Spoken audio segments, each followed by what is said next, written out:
The crime spree, right behind me. Vice Mayor Strange, you'll address her properly. You can kiss my foot. Mr. Rickard, you're out of order. FBI, we are asking you to investigate this council. Please look into this council, how they award contracts, the bid process, how they use their positions to benefit their friends and themselves, how they use their positions to attack residents and critics and neighbors and business competition. FBI, will you please look into this? And I welcome the FBI here. If you notice, Mr. Thompson, with his plea for the FBI and his watchdog group, this city runs the cleanest in this whole county. I guarantee He was served a federal subpoena this morning. We did receive a subpoena this morning, and we're going to cooperate 100% with the subpoena. And most of you who were involved up here, you gaslighted me. You tried to say I was crazy. And now we know that that's not true. And there's a lot of other issues I've been asking about as well.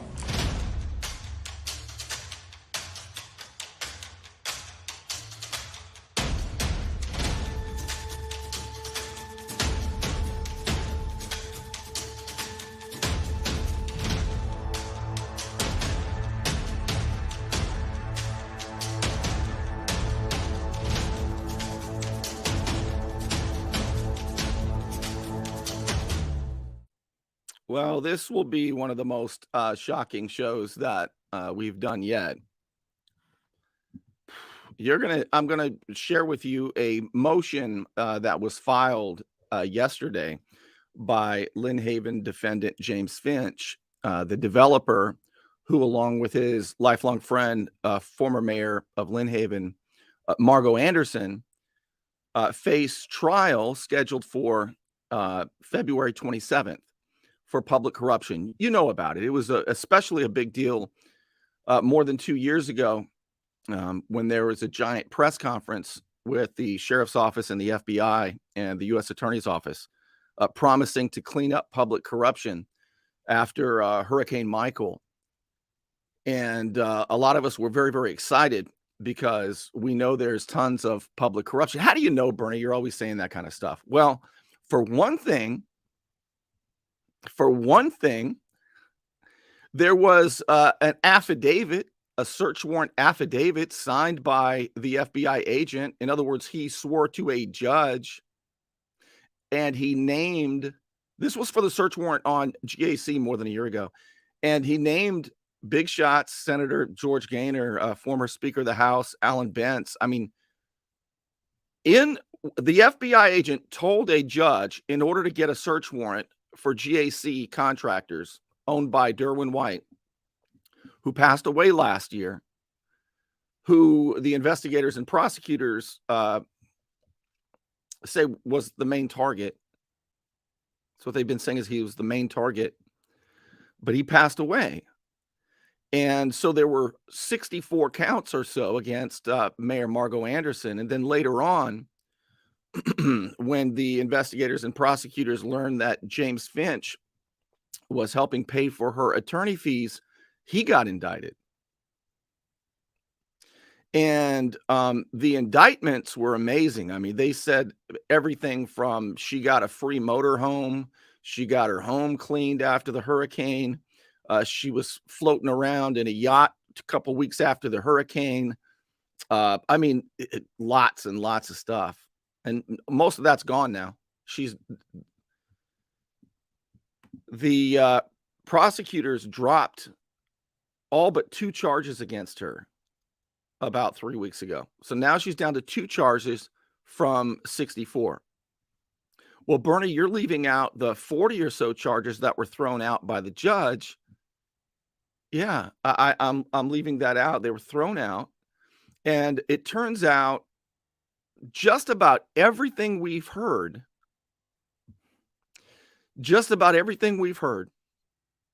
that Margo Anderson, the mayor, was fully in charge. She could dish out contracts on her own. All right. Nothing ever need to be voted on.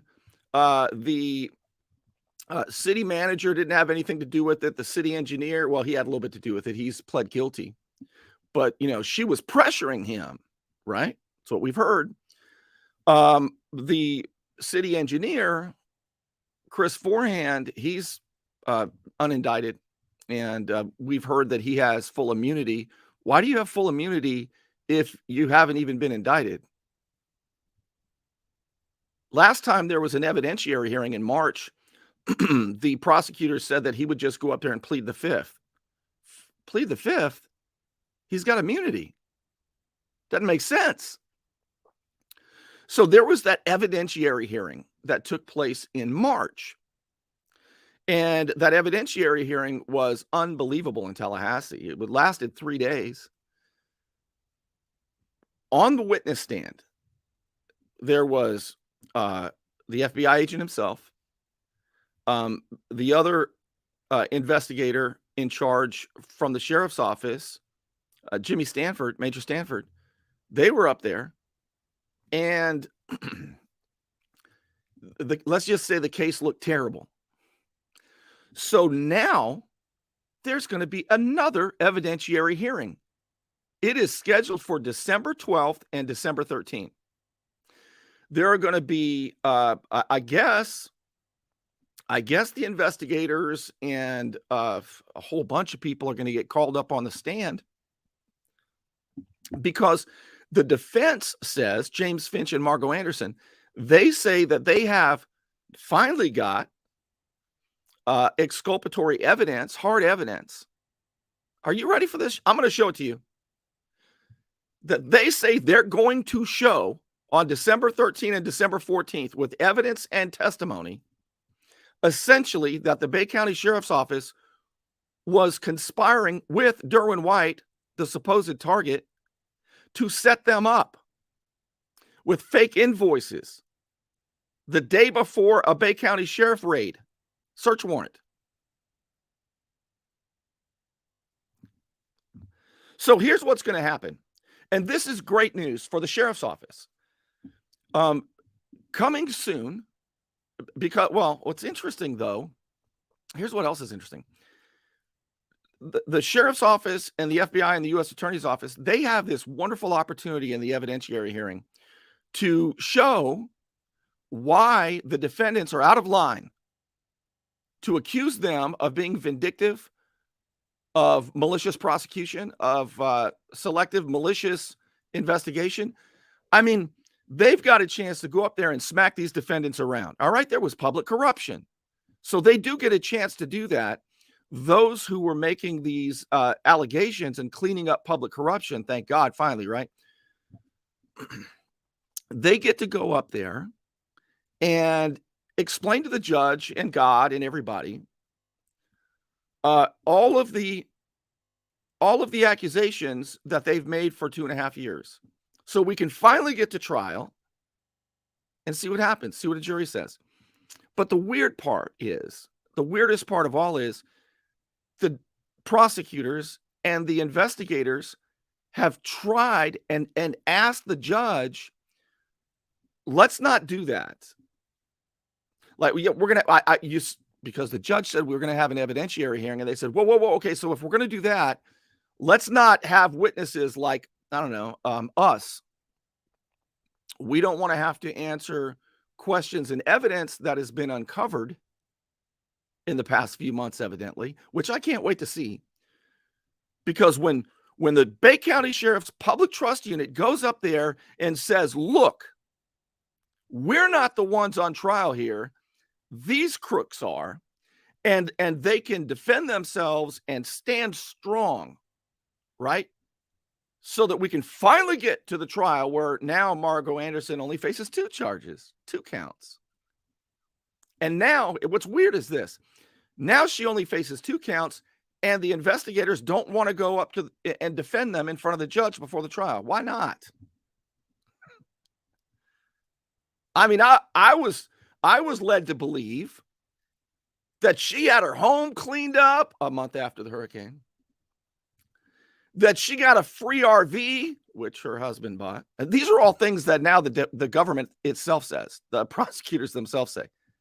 Hell, I was led to believe for a long time that this was going to be a nail biter. And it turns out it may be, but not for the reasons I thought. This motion, And I think, here's what I think the most powerful part of the motion is. See, about, I don't know, what was it, 5 months ago or so? The search warrant affidavit sworn to by the FBI agent to a judge was somehow unsealed. And the media got a hold of it. And it was reported that there was a whole different, the FBI agent told the judge a whole different theory. He didn't say, nowhere in that affidavit did it say that Lynn Haven Mayor Margot Anderson was doing these things in Lynn Haven. Instead, it named all kinds of other people, completely contrary to what the indictments have said. And when I say indictments, I mean the original indictment against Mayor Margot Anderson and the 3 redrafts. There have been 4. They've had to rewrite it 4 times, change it 4 times. And for James Finch, they've had to rewrite it 3 times. So look, I can't wait for December 12th and 13th. I want to see what this evidence is that the defendants claim they have that essentially shows that the Bay County Sheriff's Office was conspiring with what I thought was the prime target, Derwin White, to set them up. Now, we already know a lot of that, because now even the government says, yeah, there was that backdated invoice that was planted in the office the day before the Bay County Sheriff's search warrant. What? Planted by who? By Derwin White. How did he know?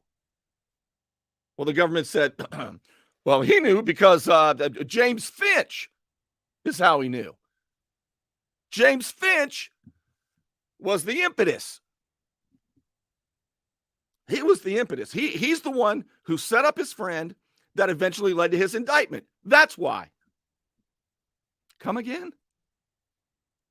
What? I mean, I jokingly say I'm Bernie the attorney. I never went to law school. What the hell do I know? I can't wait to see the evidence, and I can't wait to see the testimony. But I still don't get why the sheriff's office and the FBI and prosecutors are working so hard to keep the investigators who found all this corruption and are cleaning it up in Bay County. Because God knows hurricane cleanup was extended and prices were inflated and people got their pockets lined. But only one mayor got arrested and indicted and is now down to 2 charges. So are you ready for this? I know I've been talking a lot, but I'm just trying to set you up on get you caught up. So I've been waiting for WMBB to come out because Brady Calhoun is the WMBB reporter who's been on top of this from day one. WMBB has been beating the drums and reporting the news. See, I think now I'm going to break away from facts and stuff like that. Now I'm going to do my own conjecture. It looks to me like WMBB was working very closely with the sheriff's office. Now, why would they be doing that? You'd be surprised, but I really am not going to get into that right now.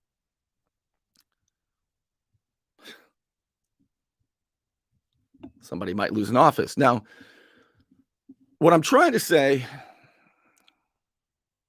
is WMBB is the sheriff's office PR firm. Okay, that's what I'm trying to say. Brady Calhoun, who's been covering the story, boy, they were telling you, showing the same pictures, telling you that these people robbed us blind, when now we know that even if the charges that are left, even if they were true, they weren't robbing us blind. Even if it were true that she got a free RV as a bribe from her best friend, which even the government now says is not true, but it's still there. A jury still gets to decide, maybe if it ever gets there. Even if that were true,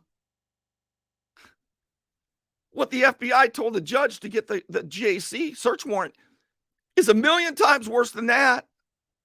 I keep telling you, the FBI, the sheriff's office, public trust unit, and the U.S. Attorney's Office, they've got all they need to make a boatload of arrests. Why aren't they? Well, they're going to be left with an option. Either don't do any more cleaning up of public corruption after this fizzles away. And the only reason that we've learned any of this stuff is because federal judge Mark Walker unsealed the transcripts that the investigators told the grand jury. Turns out it wasn't true. Turns out there was misleading information after misleading. I'm not going to say there were lies. I'll let the jury do that, or the judge, or whoever. But there was a whole bunch of stuff that they should have known. And they said stuff that contradicts what they told a different judge. God, man. Let me get to it because this is a lot, and my voice probably is not going to hold up, and I'm never going to get through this. But let's take a look at what WMBB finally got around to reporting. You ready for this? All right. While I'm setting that up, let me thank those who allow me to do this. And that would be, like, if you're in Pensacola, Little John's Big and Tall. You want to look good? You want to feel good? Little John's Big and Tall is where it's at. Right across the street from Sky's Pizza Pie, 5700 North Davis Highway. You can find out more online at littlejohnsbigandtall.com. He's also a member of the iTex trading community, where your iTex dollars are welcome. And with Christmas coming up, what a great, great place to buy clothes for your loved one. All right, so I'm about to show you the hot stuff that you've never seen. Unbelievable stuff that WMBB left out. So this would be the time if you want to tag friends, share it. I promise you it's going to be worth it in just a moment. It's a hot time in Florida, and my friend Ryan can make sure your air conditioning is running at peak efficiency. He could even install a new one, built to a higher standard, American standard. Find out more at PCAirrepair.com. Okay, so my headline would have been something like what I wrote here.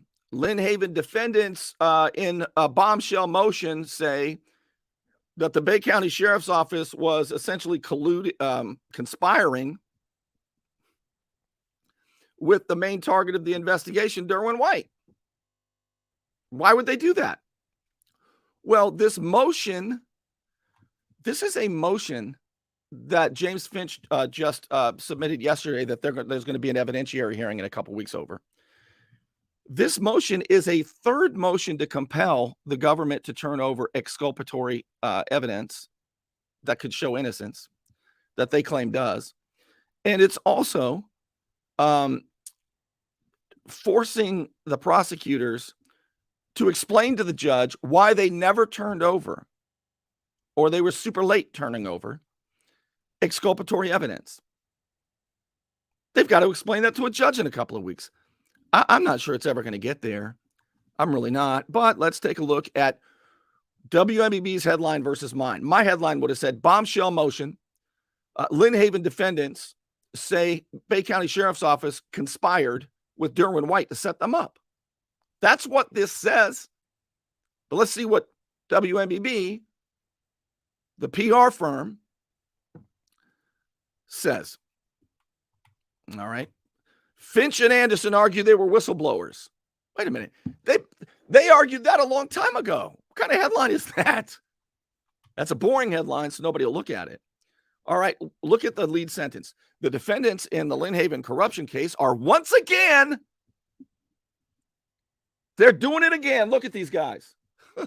Once again, he left out the eye roll emoji. That they are victims of corrupt investigators, negligent and vindictive prosecutors, and criminal mastermind who set them up because they exposed his corruption. How absurd, right? They're doing that again. That's WMBB's headline. WMBB is not nearly as confident or excited about this case. Took quite a while to get this hot one up. James Finch, the owner of Phoenix Construction, and Margo Anderson, the city's former mayor, are charged together with conspiracy to commit bribery. Finch is also charged separately with 2 other counts of bribery and giving a false statement to the FBI. Anderson faces a separate bribery charge. So far, the defense has been successful. Okay, this is an example of journalistic malpractice. So far, the defense has been successful in getting Judge Mark Walker, that guy, to throw out a variety of charges, forcing prosecutors to seek several indictments over the past 2 years. Judge Walker forced them to do that. The prosecutors themselves threw out a couple dozen counts 3 weeks ago. The judge didn't throw it out. The defense can't throw it out. The prosecutors themselves threw it out.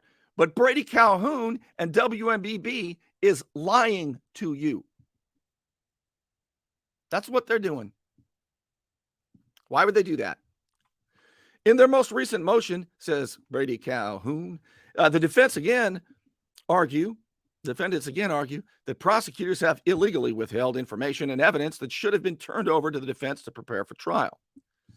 They also describe the prosecution as vindictive. Some of their examples include the FBI's unhinged post-indictment call to Finch. See how they make it confusing instead of simple like it should be? Despite his being represented by counsel, expressing extreme anger due to the government's not having the opportunity to publicly arrest Finch in Lynn Haven in front of his family. Who wrote that, Brady? Should be ashamed.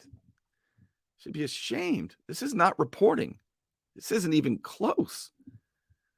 The illegal use of media group to orchestrate the announcement of these arrests, including posting on social media. That is what the defendants are saying about these show press conferences that promised us a lot.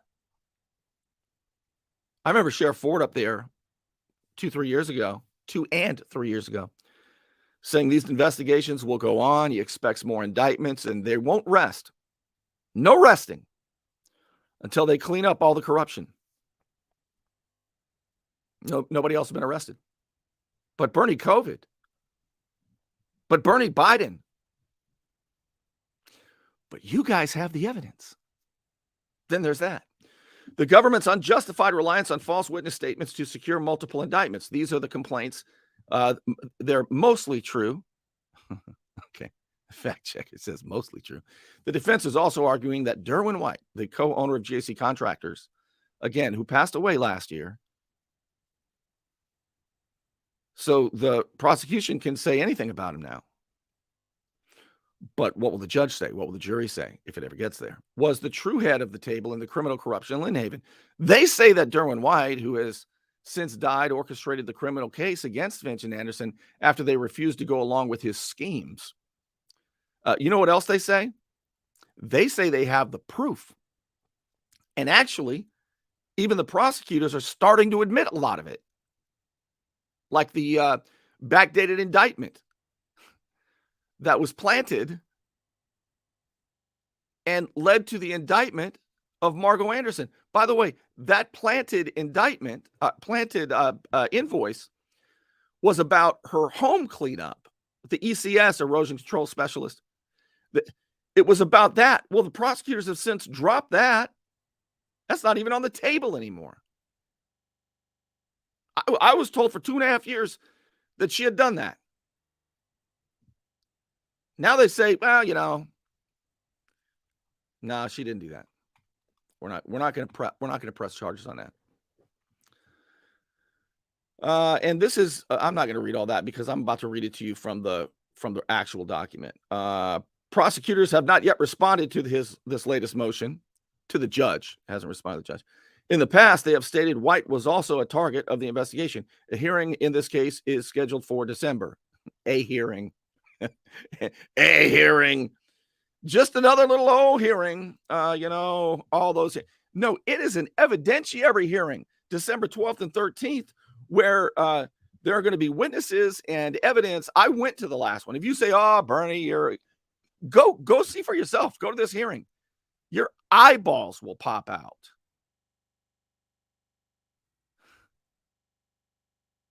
All right. Let's just go and hope my voice holds up to the motion. All right.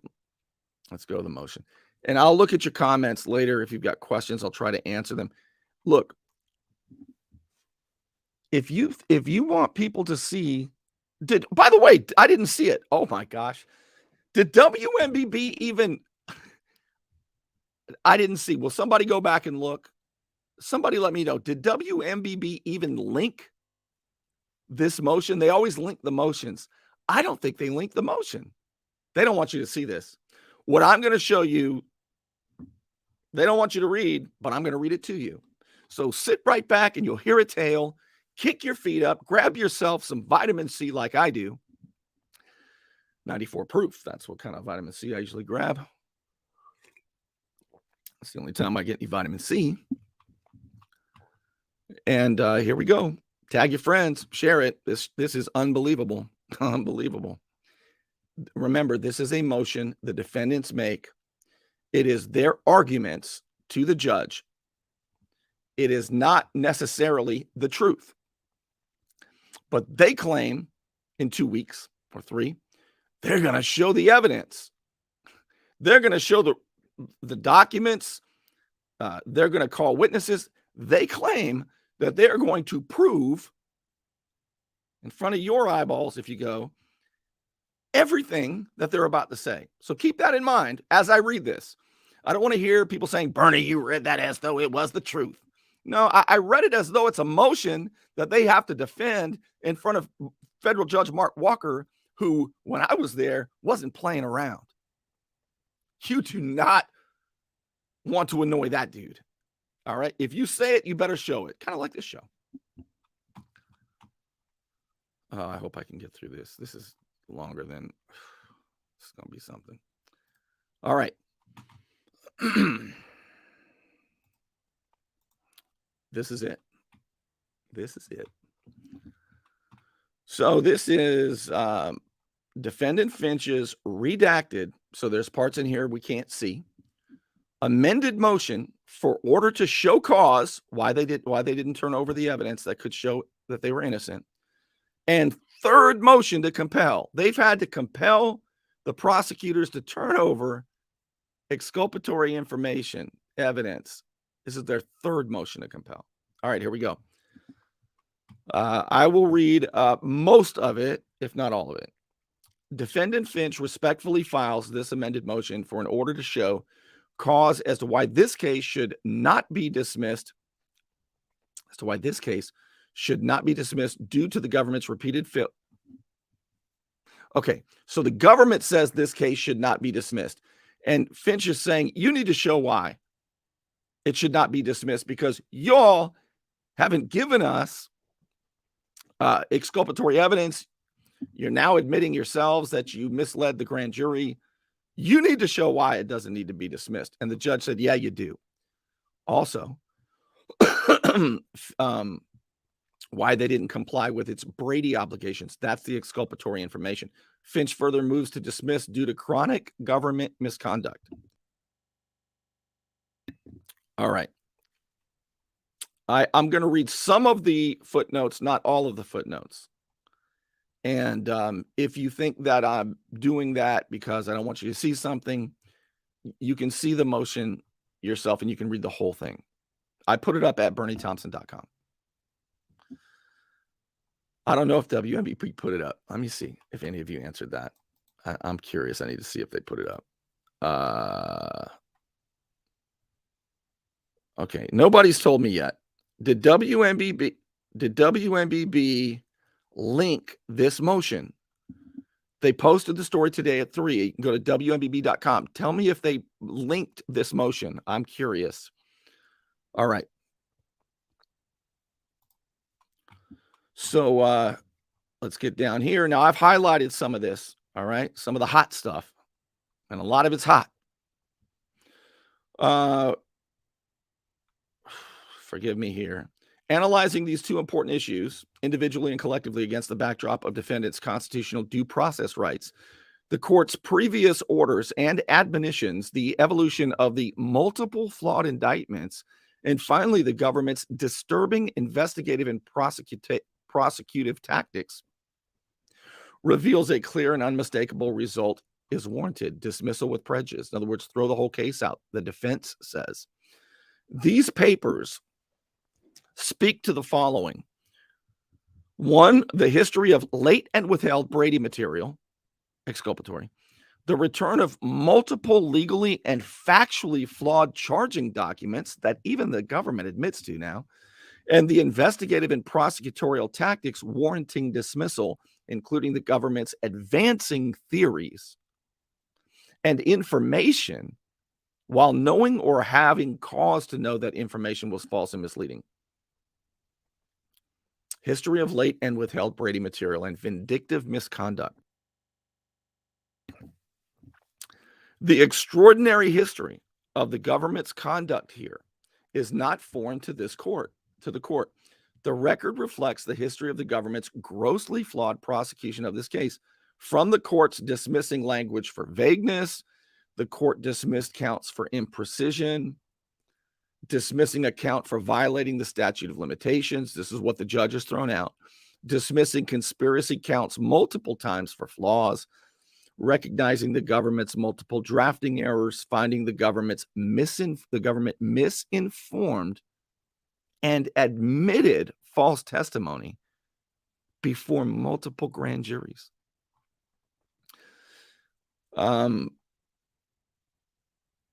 Okay, I'm gonna try to get through this. This is what you see here is the defense quoting the high ideals that are expected of prosecutors. And it says, the most dangerous power of the prosecutor is that he will be able to pick people that he thinks he should, rather than pick cases that need to be prosecuted. This is a quote from Attorney General Robert H. Jackson. All right. And it says the prosecutor picks some person, this is what's dangerous, could pick some person whom he dislikes or desires to embarrass, or select some group of unpopular persons and then looks for an offense. That the greatest danger of abuse of that's where the greatest danger of abuse of prosecuting power lies. It is here that law enforcement becomes personal, and the real crime becomes that of being unpopular with the predominant or governing group, being attached to the wrong political views, or being personally obnoxious to, or in any way, or in the way of the prosecutor himself. Now, we don't see anything like that going around here, do we? For over 2 years, there has been a wholesale failure, says the defendants, on the part of the government to comply with the letter and spirit of the court's orders and case law, requiring the disclosure of exculpatory material. Unfortunately, that deliberate disregard for the court's orders and the law continues, as demonstrated in this motion to compel and motion to show cause. On March 18th of last year, the court entered a discovery order confirming the government's duty to disclose all exculpatory evidence as required by Brady and its progeny without a request. So last year, a year and a half ago, Judge Walker told these prosecutors to disclose all exculpatory evidence, and the defense doesn't have to ask for it. Give everything to them now. Okay. On March, a few days later, Finch nonetheless requested general and specific discovery. They asked for it anyway. We're going to ask anyway. We know you're supposed to give it to us, but, we feel more comfortable asking for it.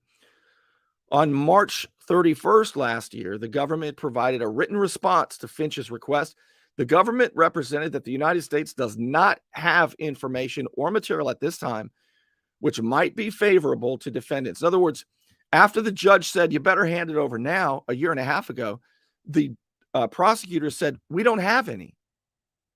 We don't have anything that could show you're not guilty, a year and a half ago. So we've complied with the court. The government also contended that defense discovery requests include information to which the defense is not entitled and information that may not exist. Finch responded seeking specific clarification as to the information that may or may not exist. The defendant said, we also requested reports from individuals who were interviewed by state and federal agents. Many of these witnesses participated in the Lynn Haven contracting process, which is what a lot of this is all about. Participated in city government. These are witnesses, and I guess some who have since pled guilty, reports, or identified contextually in the indictment and superseding indictment. Contextually would be like, I think he's been named now, Chris Forehand, the city engineer, the engineer with Panhandle Engineering, who was contracted by the city, that somehow has immunity now. The request was made because it was our belief that several provided information favorable to the defense, and in some cases flatly contradicted the government's allegations. Even after the defense specifically identified Brady material, it was not willingly produced. So after the government said, we don't have any, and the defense said, you have this, they said, not giving it to you. Instead, the government pressed for an all-encompassing protective order, alleging that the defendants were making improper disclosures. When challenged to support this allegation, the government shifted its argument, instead asking the court to enter an overly restrictive protective order without justifiable cause. The government sought to control the defense's access to important materials to which we were legally entitled. The court rejected the prosecutor's overreach, denied the government, saying that we're not going to give it over. You got to give it over. After entry of the protective order and repeated requests by the defense, the government's second wave of discovery was produced well after the discovery deadlines had passed. The production demonstrated that the government's March 31st, 2021 written representation, and when the prosecutor said that they did not possess additional Brady material, was manifestly untrue. Because, look right above that, footnote 6, after they said that, they turned over witness statements from only defendants Margo Anderson, Adam Albritton Finch, and former Lynn Haven City Commissioner Antonius Barnes. So motions to dismiss the superseding indictment. During the discovery dispute, counsel for Anderson and for Finch independently challenged multiple counts of the superseding indictment, arguing that the conspiracy count violated the well-settled doctrine of duplicity. So way back when this all started, and there were 64 charges against Mayor Anderson, they were talking about conspiracy. Well, the judge threw that out twice, and then they tried again, and they got partially some of it back. All right, so this is sort of catching up. This is a history of the case. The first motion to compel. During the time the government was supposed to be repairing the legal and factual flaws in the superseding indictment, Finch's counsel continued to try to resolve discovery disputes. In other words, look, we work behind the scene, Your Honor. We're sorry we have to come to you. Finch's motion detailed a history of the government's discovery violations, including the government's misrepresentation on March 31st, 2021, that it did not possess additional Brady material. They said they didn't have any, and they did. So now, November of 2021, over government objection, the court granted Finch's motion to compel, despite the government's express representation that the redacted material was not Brady. It turned out it was.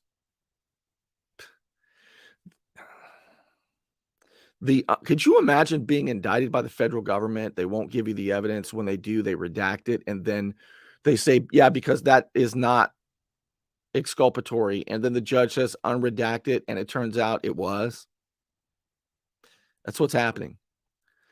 The unredacted and sealed material was produced. A review of unredacted material was both startling and disturbing, unequivocally demonstrating the falsity of the government's repeated representations of no Brady material.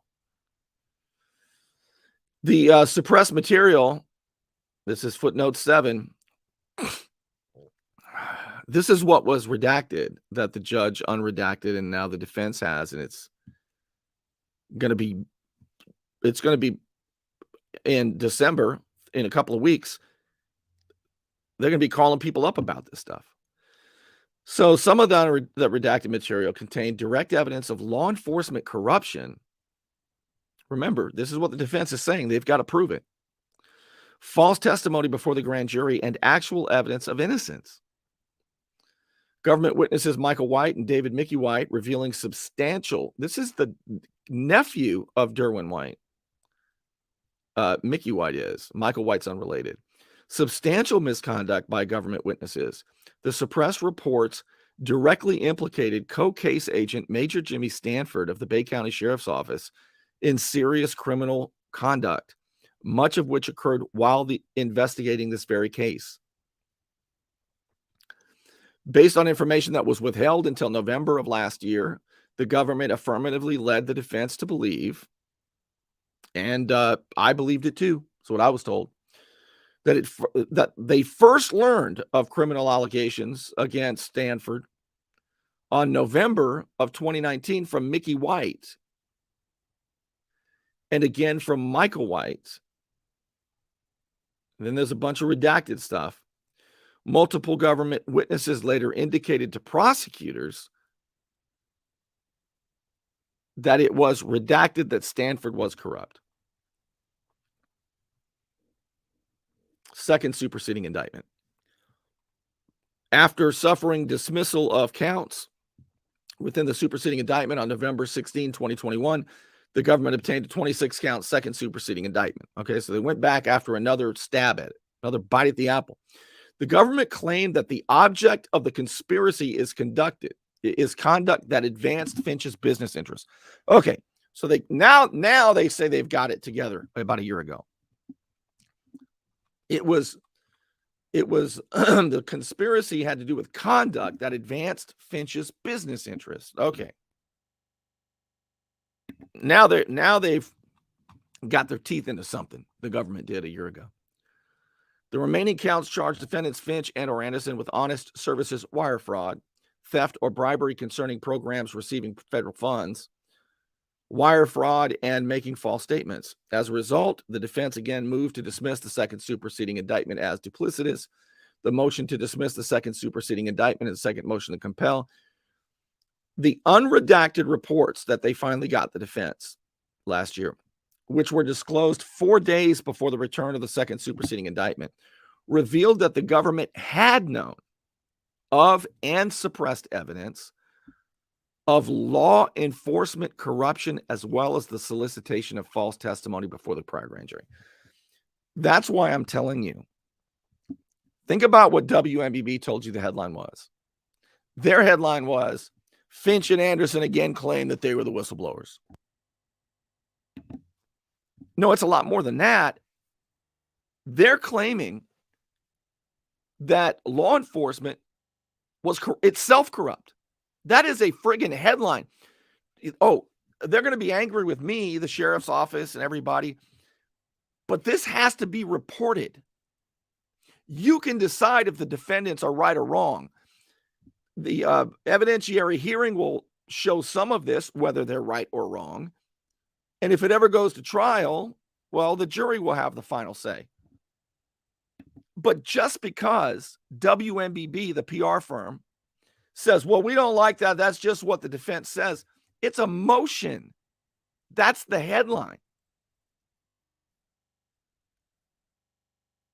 And you know this, man. All right. The government responded, the government's position that such information was not Brady exculpatory was, of course, frivolous. Accordingly, the court ordered immediate production of all grand jury transcripts. That's how that happened. Because the prosecutors kept saying they didn't have it, they didn't have it, they didn't have it. Turns out they did. The judge said, okay, you know what? You're just going to have to show us what you told the grand jury. That's why the judge did that. Unfortunately, the government, in large measure, disregarded this court order of production as well. Rather than complying by March 1st as ordered or seeking an extension, the government made, so Judge Walker gave a deadline. Turn it all over in March. Rather than complying or asking for an extension, the government made 7 late productions before the evidentiary hearing last year, later in March. one late production during the hearing. I saw that occur. That was shocking as all get out. Right there in the hearing. Here's one more for you. Whoa. 3 late productions after the conclusion of the evidentiary hearing. This is crazy. This is crazy as hell. The court rejected several of the government's arguments and characterizations of the withheld materials, describing the government's conduct as falling well short of basic practices. The court rejected the government's argument that the late produced material was not Brady because here's what the prosecutor said. Your Honor, it's not Brady material. It's not exculpatory, okay, because we think they're guilty. That's why this is not exculpatory. Prosecutors told that to the judge. Look, it was the government said it's not Brady because the government believed defendants were guilty. The court characterized the government's position as nonsense. The court declined to conclude that the government acted in bad faith or that defendants were sufficiently prejudiced to warrant dismissal. You remember that? So the judge said, okay, that was bad. But I can't say at this point that it was bad enough to throw the whole thing out. So on July 1st of this year, the government submitted notice that, okay, now we finally have given everything over. July 1st. This is getting to recent history. This is getting to where it really gets hot. They said, July 1st of this year. Okay, now you have everything. And you will not believe what happened soon after that. Do you remember what came out? Well, completely contradicts everything they've been saying. I'm going to show you right after this. When your life is on the line, hire the lawyer who lives in our community, works in our community, and worships in our community. I'm El Saulene, your Panama City Beach lawyer. 850-215-0628. Don't let back pain and neck pain get you down. Find relief at Brown Chiropractic Center on St. Andrews Boulevard in Panama City. Dr. Sherry Brown helps people heal naturally with chiropractic adjustments and deep tissue massage. Call 769-3777. All right, so July 1st, July of last year, the government says, okay, now you really have everything, okay? The court granted defendants' motion to dismiss in part, finding the government's conspiracy count was duplicitous. After another dismissal of charges. After the second order of dismissal, the court permitted. So that's when the judge threw out the conspiracy, the government argued, and the judge brought some of them back. But here's where it gets super crazy. It was just a few months ago.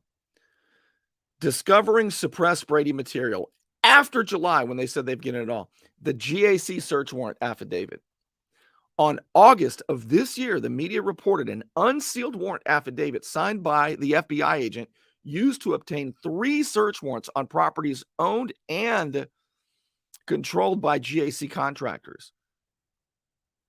The warrant was unsealed and widely reported by the media.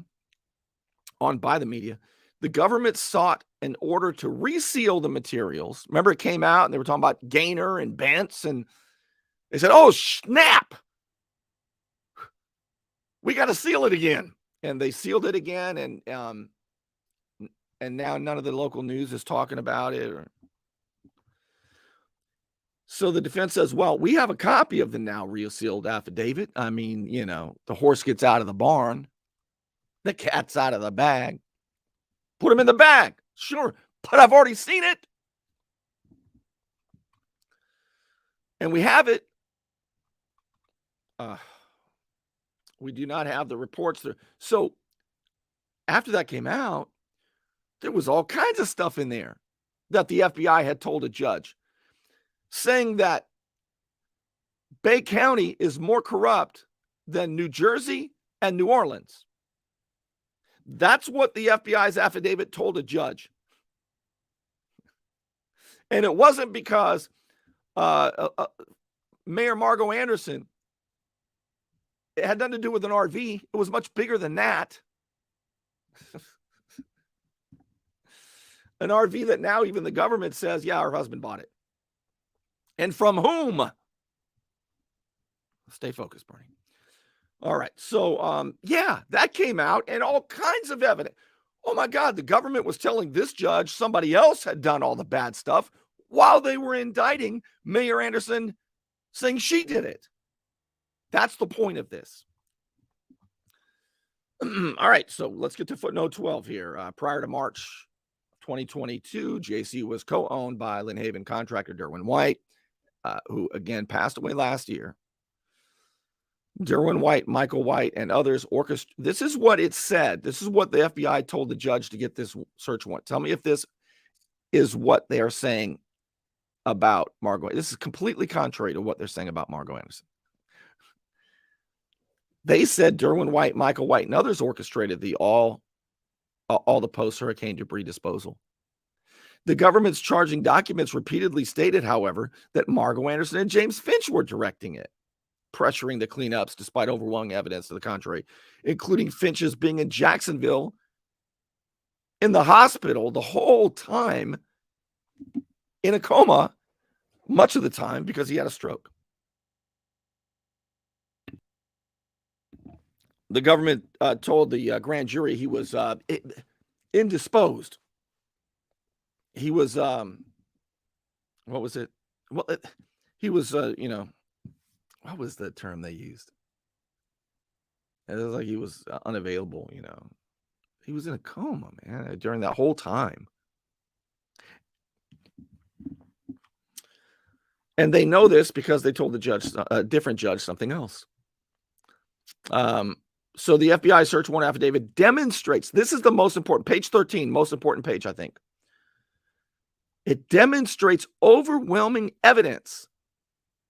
An FBI agent under oath search warrant affidavit to a different judge, including Finch's being in Jacksonville confined to a hospital bed, recuperating from a serious debility. Demonstrates that the allegations in the multiple indictments against Finch and Anderson were false. They certainly contradict it. Okay, let's see here. This is big. Page 13 is a big page. It says, we were notified just a few days ago. Look at that. That the government was in possession of evidence indicating that Derwin White had hired an investigator to follow and film Finch and Anderson. The court previously heard testimony from Derwin White's nephew, Mickey White, that Derwin White had directed Mickey White. This is even the prosecutors admit this now, to create false invoices implicating Anderson. Page 13 is a big page. Derwin White had directed Mickey White to plant the false invoices at ECS, knowing that a search warrant led by Bay County Sheriff's Office Major Stanford would be taking place the following morning. My headline is accurate. The defense is now saying, I'm not saying that Major Stanford did it. I'm saying the news story is the motion by the defense claims it. You got to report that. You got to report that that's what the defense says. And now they got to go prove it.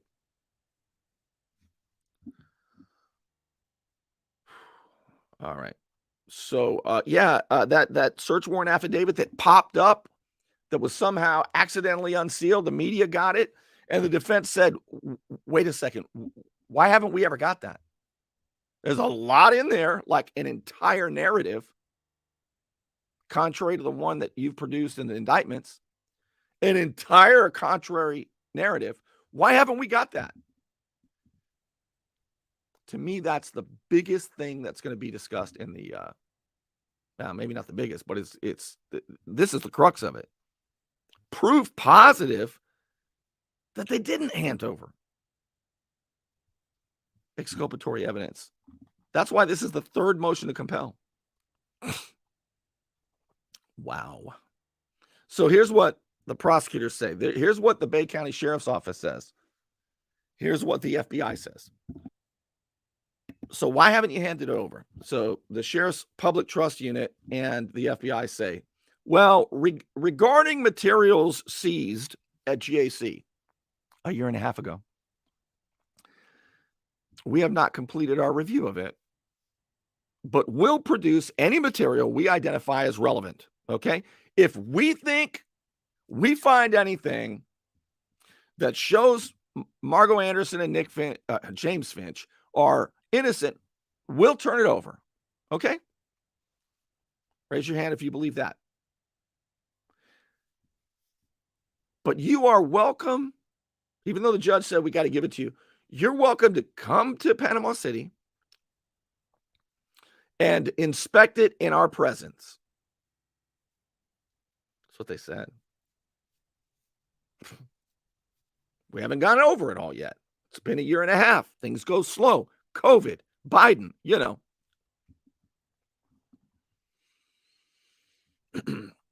So, and then they said, look, we don't want to give over exculpatory information because of Mr. Finch's irresistible urge to share discovery materials in direct violation of the court's orders. That's what they say, that the court ordered that.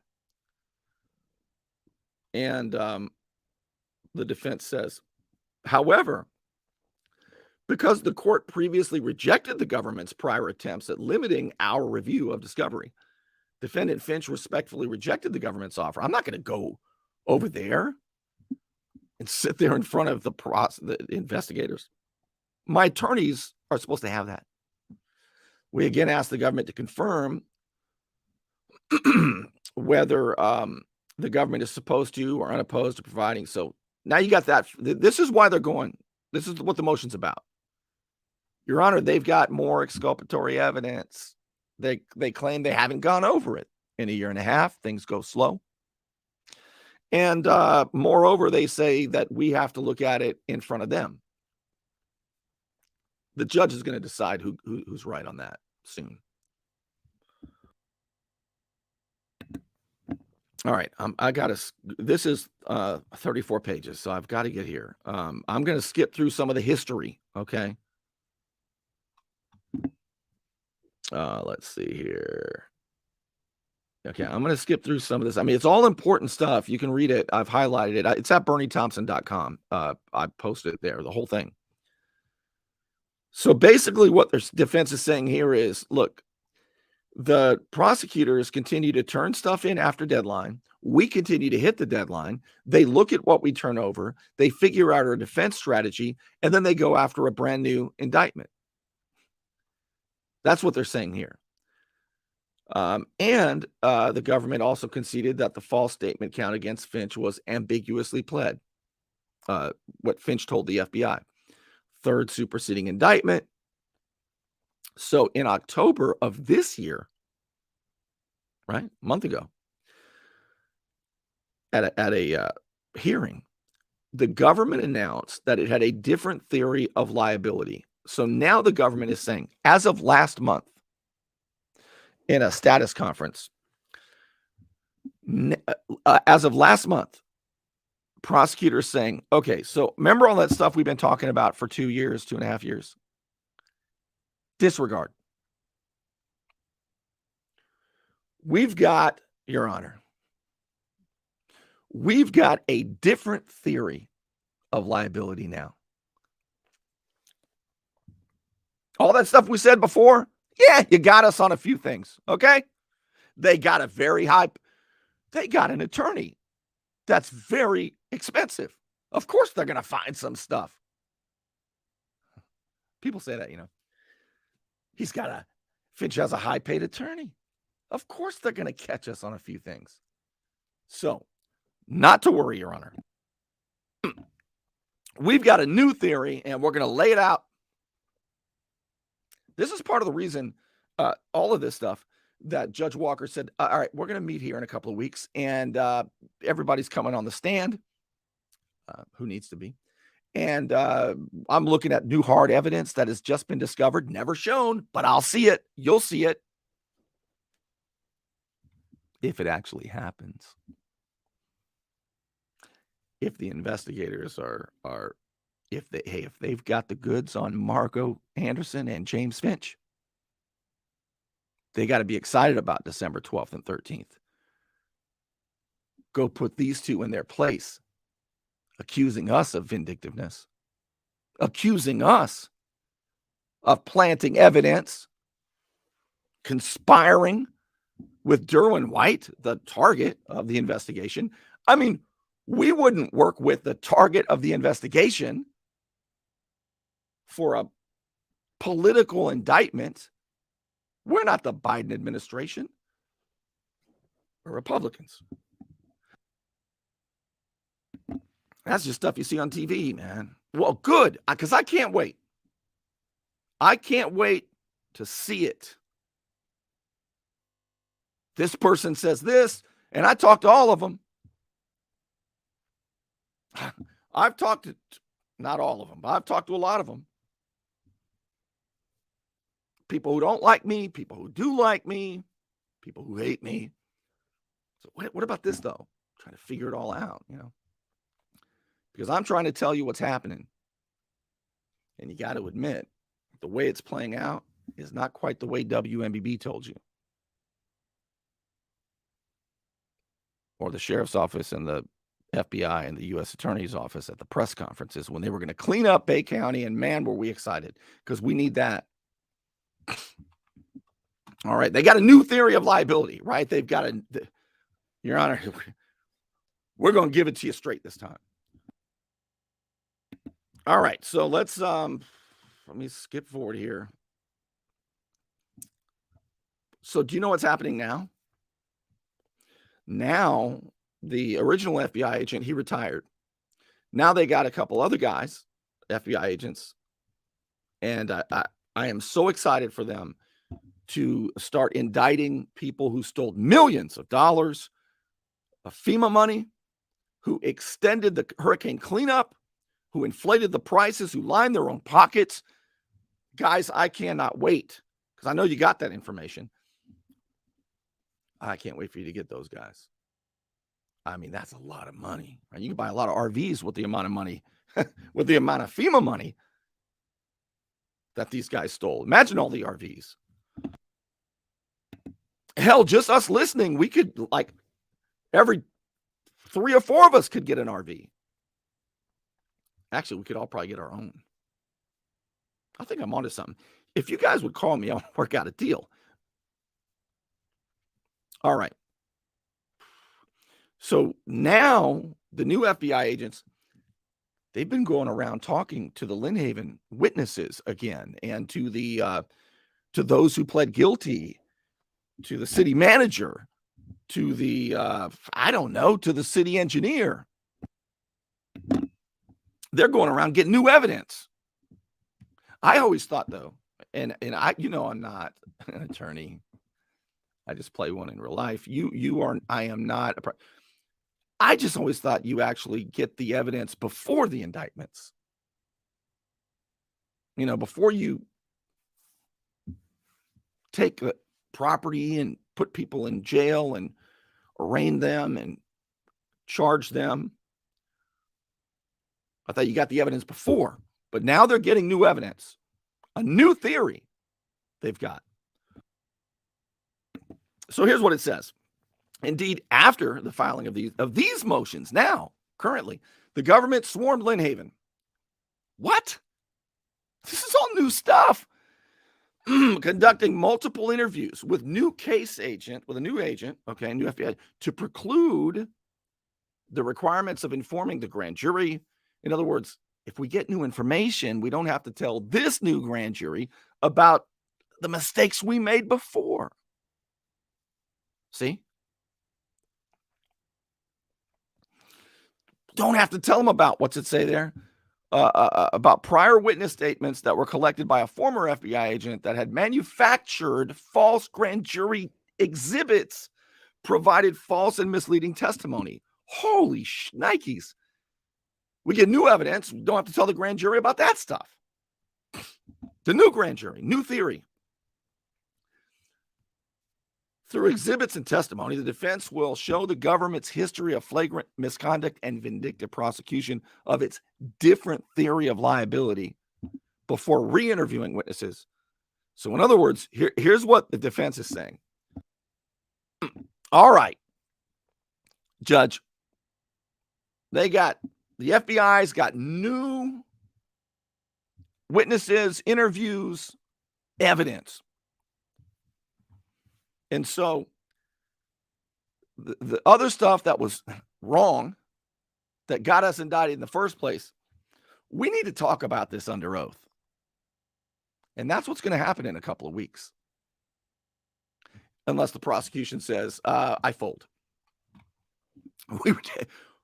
We're just joshing and throw the whole thing out. Would not surprise me, actually, because they've got new stuff. They're actually in Panama City now, right? They're doing new stuff. All right, so here's the argument by the defense.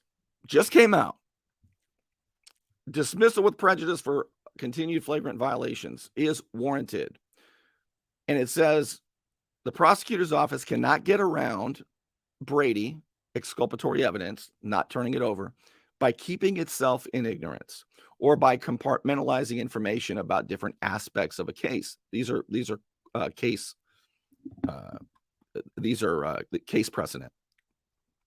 Indeed, courts have recognized that a prosecutor's reckless disregard of Brady and other discovery obligations can constitute flagrant misconduct, particularly where, as here, the government tries to hide its mistakes and refuses to acknowledge its errors.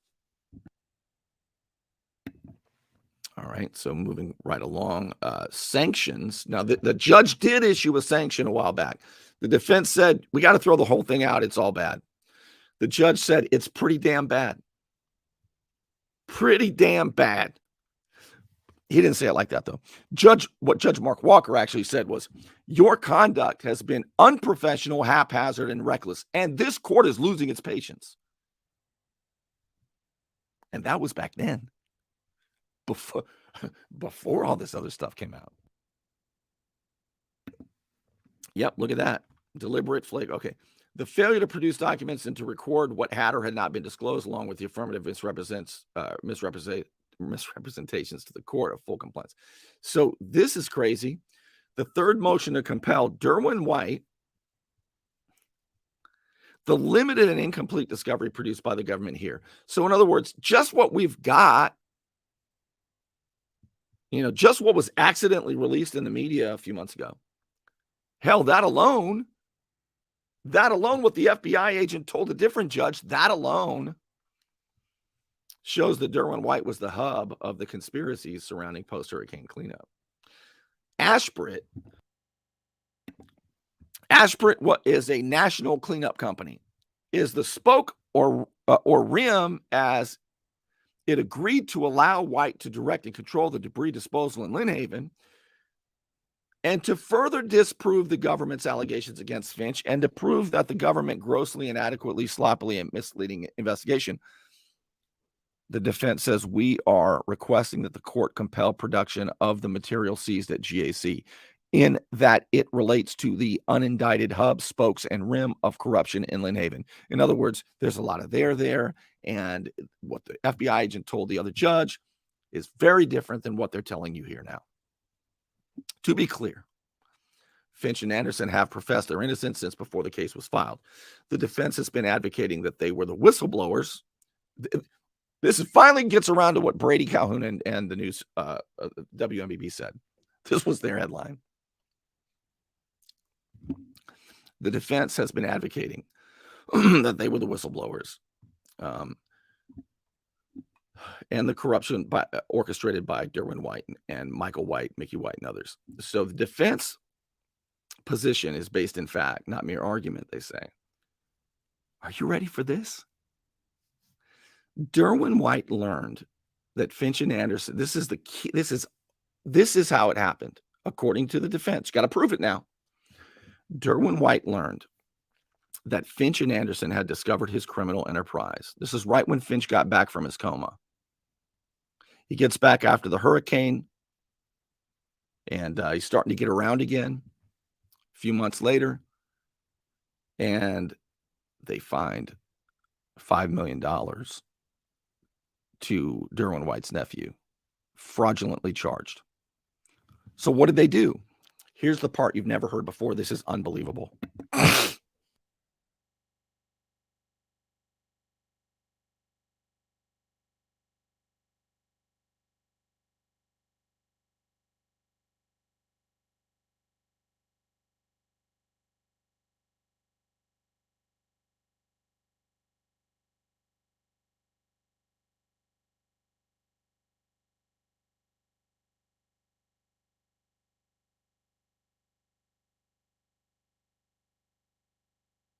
Ah, jeez. Okay.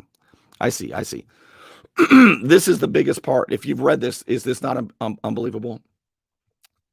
This is it right here. This is how it happened. March 2019. Finch gets back from the coma. Margot realizes and brings it to Finch. Oh my God. Derwin White's nephew and the $5 million fraudulent charges. They confront Derwin. They say, Anderson and Finch say, we're going to bring it to the sheriff's office. So what does Derwin do? According to the defense, he orchestrates a plan to discredit Finch and Anderson using private investigators, false invoices, and his corrupt law enforcement contacts to effect arrest and prosecution. Holy, I told you. The headline is, defendants claim that the Bay County Sheriff's Office conspired with Derwin White to set them up. That's the headline. Whether it's true or not, that's the headline. It's what they're saying. They got to prove it. Look at this. Look at this. You want to screenshot these. This WMBB may never get around to showing you. The defense says the government has known of and has been in possession of the evidence that affirmatively proves these claims. Rather than providing this evidence to the defense as legally required, the government has gone to remarkable lengths to hide, obscure, and ultimately suppress these truths. The extreme prejudice to the defense is virtually immeasurable. If these claims are true, then that's true. The defense will prove. What? In a couple weeks at the evidentiary hearing? Holy shnikes. The defense will prove that in March 2019, Finch and Anderson confronted Derwin White about corrupt invoices by ECS regarding post-hurricane cleanup and construction projects in Lynn Haven. Derwin White warned Finch. Derwin said, wait, don't bring it to the sheriff. He warned them, you got to be quiet about this, about the millions of dollars that Derwin and his teams of bandits had stolen from Lynn Haven. And Derwin specifically told then Mayor Anderson and Finch not to deliver the information. Derwin said, don't give that to law enforcement. Finch looked at Derwin and said, anyone, according to the defense, anyone who steals from Lynn Haven can go to hell. Derwin, we might be friends. He didn't know that Derwin was already, secretly recording him and trying to discredit him because he was, according to the defense, he was about to get turned in.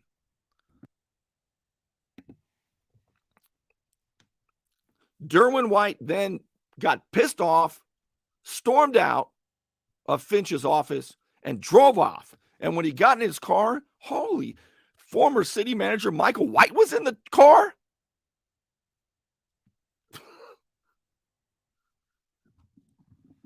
So on April 1st, which seems to be apropos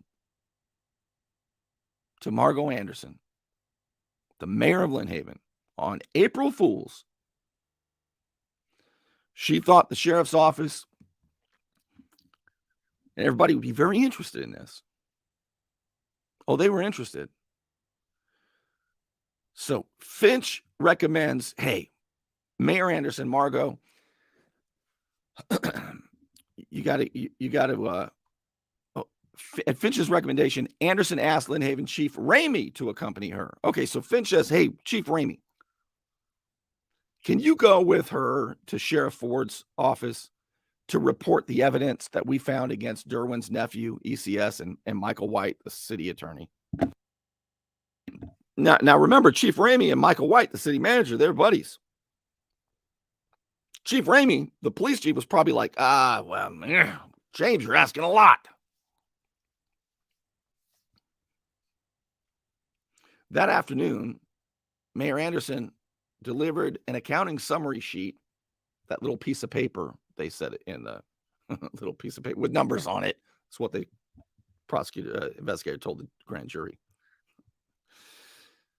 Mayor Anderson turned in an accounting summary sheet that showed that ECS had been fraudulently billing. Now they've all admitted to that.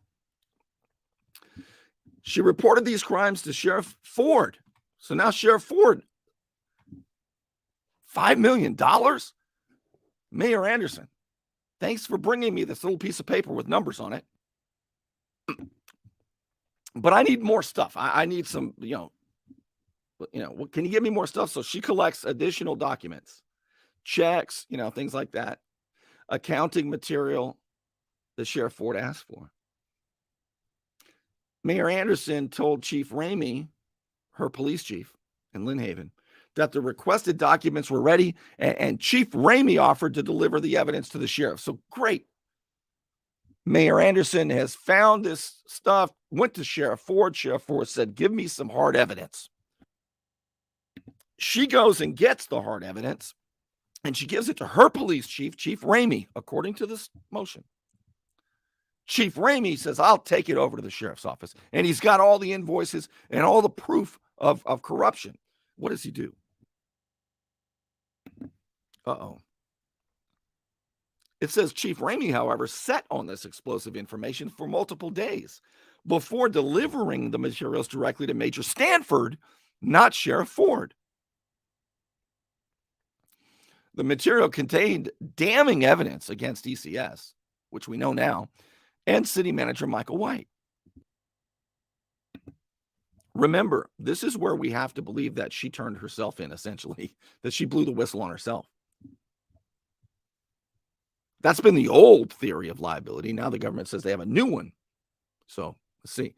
Now, Mayor Anderson and Finch, of course, did not know that their police chief, Chief Ramey, City Manager Michael White, who the evidence is in there against him, and Major Stanford were working with Derwin White. Did I tell you? The defense is claiming that the sheriff's office was conspiring with Derwin White to set them up. That's the headline. That's what this motion says.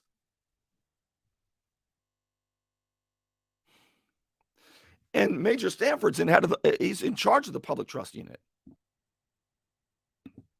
So he's got it, and maybe he needs to sort it out with Chief Ramey and Michael White before they give it to the sheriff. Because the sheriff's busy, and part of your job is to sort things out and say, okay, here's the important stuff, Sheriff. Maybe that's what it is. As reflected in the Bay County Sheriff's reports, a task force was set up. Look at that. There's a footnote. At the prior evidentiary hearing last March, Mickey White testified about his uncle's corruption and his uncle's relationship with Major Stanford. Seems weird that he would still be in charge of this stuff. Okay. So, as reflected, the task force. Okay, so they set up the task force. FBI agent Major Stanford and others. Considering the court's orders and admonitions regarding the government's repeated failure to comply with its discovery obligations, it was extraordinary to read that FBI affidavit that raided JC, totally different story, remember? Which contained Brady and Giglio information that has been suppressed. The FBI agents' sworn statements in the warrant affidavit are factually inconsistent. This is page 24. 24 is important. Look at that. Borghini's sworn statements in the warrant affidavit are factually inconsistent with the government's theories in this case. I can't wait for December 12th and 13th when the government comes in to explain to these dummies why. We're excited to go under oath, and we're going to explain to you, high-paid attorneys, why you don't know what you're talking about. The government has alleged that Finch was the government has alleged that Finch was the organizer and leader of the corruption in Lynn Haven, and that Anderson negotiated contracts with Finch and directed and pressured the former city manager to conduct business with Finch. That's been the story all along. Other than Michael White's vague references, which has been refined over the course of 8 FBI 302s, those are the formal notes, investigative notes. No credible evidence supports the government's theory of criminal liability as outlined in multiple indictments. Yeah, that's just defense attorney talk, right? Okay. Well, look at this, footnote 22. The government has been aware of Stanford's corruption and involvement with Derwin White for at least 3.5 years. You better be able to prove that. Judge Walker's going to want to know why you would say such a thing. The government has attempted to suppress and minimize Stanford's involvement, first redacting any reference to Stanford corruption. They redacted that? That was there? And then representing that Stanford was never expected to be a government witness in this case, as though this distortion somehow absolves the government of conflict and gross discovery violations. Yeah, that doesn't make much sense. Not a good argument. The government produced an excerpt of the FBI agent's grand jury testimony confirming to the defense that he had testified falsely under oath to the grand jury on August 18, 2020. That was like the day before Margo Anderson was arrested. In reality, this was just one of many false statements to multiple grand juries. The government has been resisting defense efforts to subpoena Stanford, Borghini, and other law enforcement involved in this case. Oh, see what you learn when you're on page 24? Not from WMBB, of course, but what? So the defense is trying to subpoena Major Stanford and FBI agent Borghini and other law enforcement involved in this case to what? Testify in trial? Testify probably in the evidentiary hearing, like last time. They both testified last time. It was hard to watch. Why wouldn't they want to go up there and they don't want to talk? They don't want to do it. Judge will decide. All right. The overwhelming corroborated evidence demonstrates just the opposite. So this is what the FBI agent told the other judge. Separate from this case. Totally different story. This is a problem. This is a problem for the prosecutors. Derwin White and GAC negotiated kickback arrangements. This is what the FBI told another judge. Derwin White and GAC negotiated kickback arrangements with Lynn Haven's contract debris haulers, as well as directed post-hurricane cleanup efforts within Bay County. And the government's attempts to suggest that Finch and Anderson were not whistleblowers is belied by overwhelming evidence that has been in the government's possession for at least 3 years. The government has suppressed this critical evidence from the defense. It has also repeatedly presented false and misleading evidence to multiple grand juries. The suppression of this evidence is clearly material to the grand juries and decision-making. Wow. Look at this. Look at footnote 23. Virtually every new and improved FBI 302, that's a investigation note, has coincidentally come on the heels of defense arguments detailing gaping holes in the government's case or the government's pronouncement of new theories. For example, Michael White's 5th and 6th interviews were conducted within 3 months between the court's dismissal of counts within the superseding indictment, blah, blah, blah. So, in other words, they keep going back and getting new statements after the defense has sort of tipped their hand on what their defense is.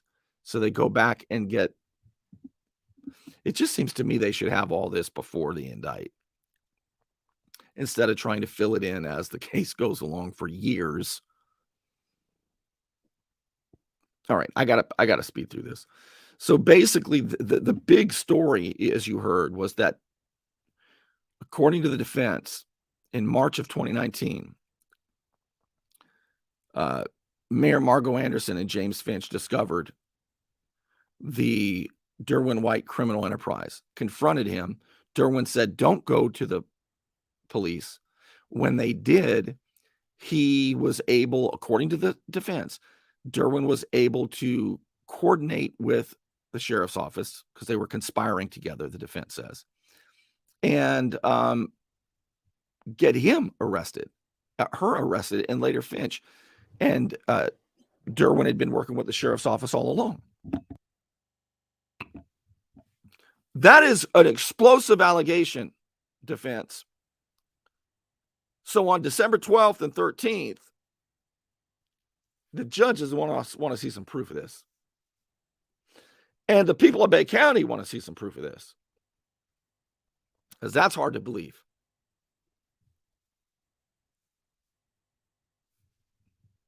We'll see, won't we?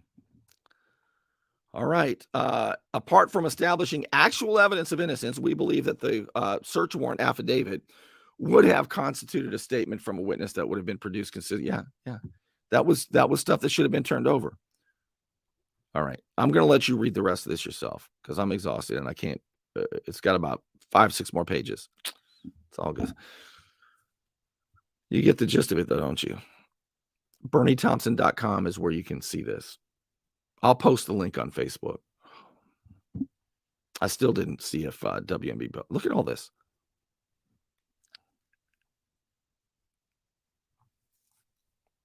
You are going to want to see. I'm going to post. I'll post all this stuff.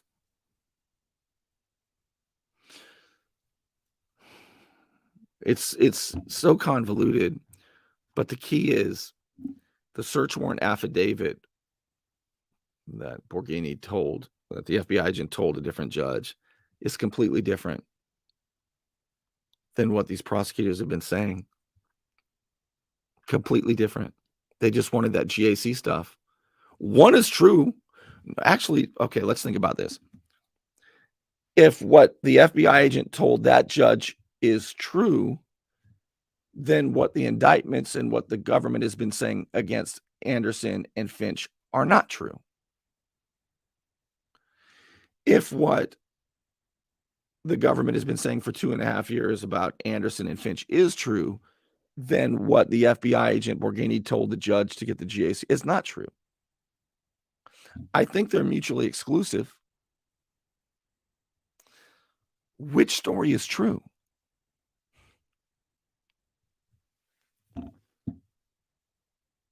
That's a big question. That's a question that will be sorted out at the evidentiary hearing coming up. Unless the prosecution just throws the whole thing out because they don't want to answer these questions. Which is my bet. I can't imagine the sheriff's office going on the stand over this. I cannot imagine the FBI going on the stand over this. Over 2 counts. Now we're down to 2 counts. I can't imagine.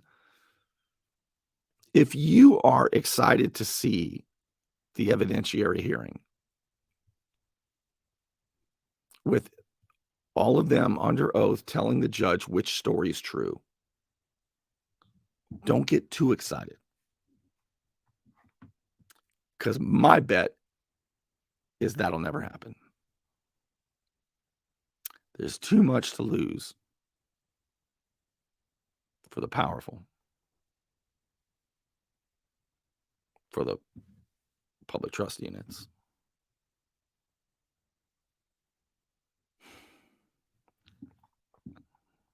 I've done a terrible job really explaining all this.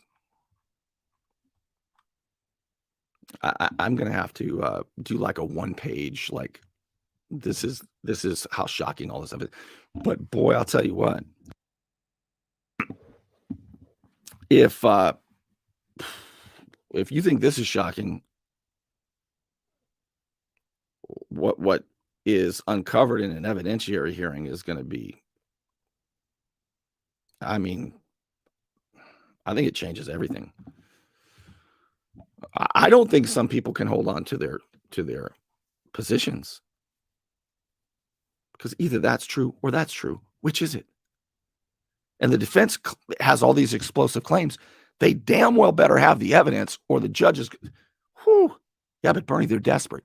Okay, they are going to get popped if they don't have the evidence. But if they do have the evidence, all right, I'm going to let you read the rest of this. I mean, it's just incredible, but maybe I'll finish it tomorrow, but my voice isn't going to hold up. All right, I'm going to, in a little while, I'll post this so you can find it easily. It's at BernieThompson.com. All right, let's get out of this. This is the most unbelievable motion I've ever seen. It may not be true, but we'll find out. All right, I'm going to wrap it up. Thanks for being with me. By the way, if you have not followed the YouTube page, I hope you will. It actually plays better on YouTube, but I don't have nearly as many followers. And if you want to make me happy, subscribe to my YouTube channel. And if you want to make me really happy and support my efforts, here's how you can do it. Patreon.com/Bernie Thompson. And support my efforts, my independent efforts to bring you the truth. It is anonymous, it's easy, and you can quit at any time. It's like a tip jar. Patreon.com/Bernie Thompson. And as always, thank you to the Unknown Patriot for your support of independent journalism and to try to bring you the truth. With that, I am going to wrap up. I didn't even get a commercial break. Think about that. I'll see you soon. Probably tomorrow with the rest of this, but at least I'll make it available to you. Thank you.